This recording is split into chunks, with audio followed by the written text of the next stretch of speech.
Баршаңызға сәлем, арнамда көргеніме қуаныштымын. Бүгін сіздермен дәл осындай тойымды өте ерекше салаттардың бір түрі, яғни баклажаннан жасалған салат немесе тещин язык деп те аталады.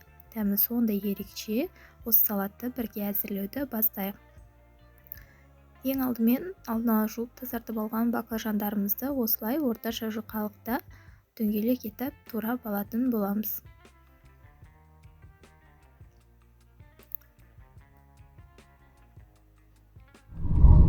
Видеомды соңына дейін көрмес бұрын міндетті түрде арнама тіркеліп қоюды ұмытпаңыз.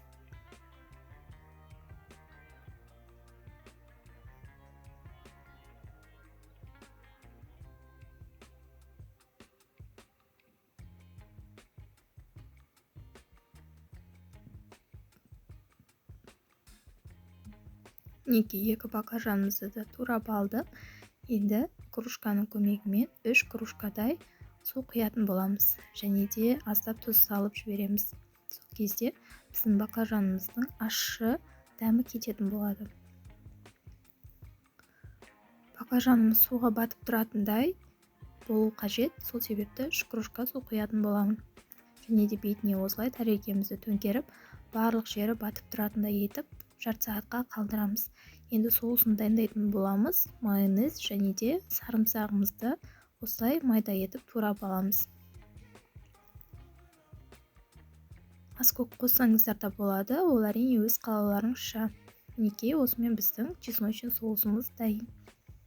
Арада жарты сағатымыз өтті. Енді баклажанымыздың суын төгіп, осылай қағаз сүлгіге қойып құрғатып алатын боламыз.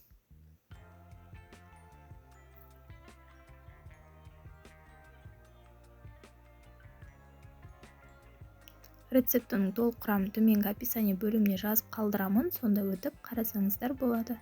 Енді клярымызды дайындайтын боламыз, яғни 2 жұмыртқамызды жарып, тұзымызды салып, жұмыртқаларымызды жақсылап шайқап аламыз.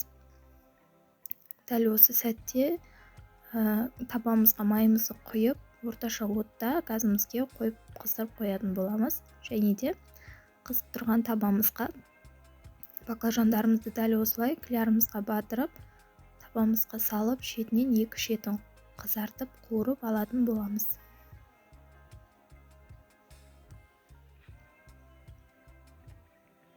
Көріп тұрғандарыңыздай жасалу жолы өте оңай. Қазір жаз мезгілі болғандықтан баклажан барлық үйден табылады деп ойлаймын. Сол себепті жасап отбасыңызды қуантып көріңіздер.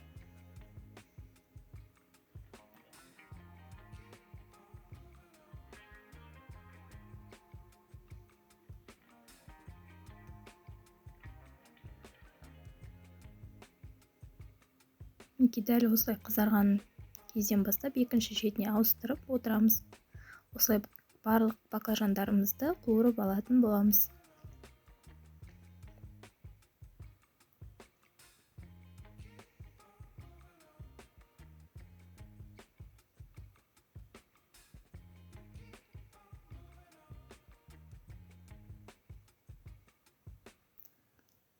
Дайын болған баклажандарымызды міндетті түрде қағаз сүлгіге орналастырамыз. Сол кезде біздің артық майларын сіңіріп алатын болады. Мінекей барлығын қуырып болдық.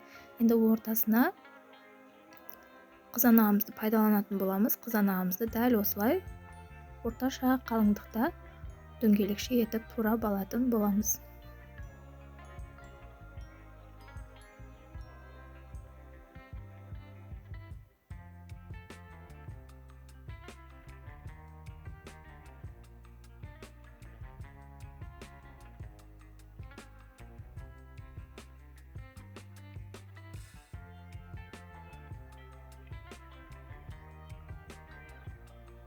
Мінекей қызанақтарымызды да турап болдық. Енді салатымызды жинайтын боламыз. Осылай кезекпе-кезек ортасына қызанағымызды орналастыра отырып, тәрелкемізге салып отырамыз. Көріп тұрғандарыңыздай жасалу жолы өте оңай және де тойымды қайта-қайта жасап желіне беретін салаттардың бір түрі. Міндетті түрде жасап, салаттың дәмін көріңіздер.